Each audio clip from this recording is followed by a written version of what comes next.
வணக்கம் மக்களே, பாருங்கள் எங்கள் மாடியிலேருந்து நாங்கள் பறிச்செடுத்த சோளம்.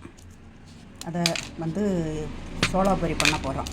எப்படி பண்ணுதுன்னு காட்டுவோம்.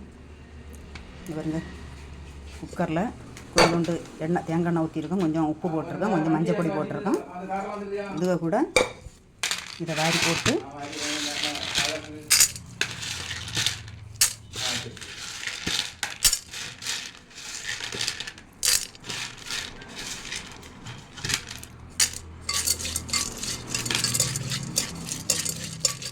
பொரிச்சிட்டு காட்டு.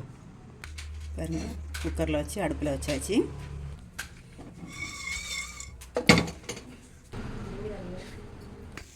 பாருங்கள், சோளாப்பொரி பொரிச்சாச்சு. எங்கள் வீட்டில் விளைஞ்ச சோளத்தில் நாங்கள் பொரிச்செடுத்த சோளாப்பொரி. இது பிடிச்சிருந்தா லைக் பண்ணுங்கள், ஷேர் பண்ணுங்கள். நம்ம வீட்லேயும் சோளாப்பொரி ரெடி பண்ணலாம். வணக்கம்.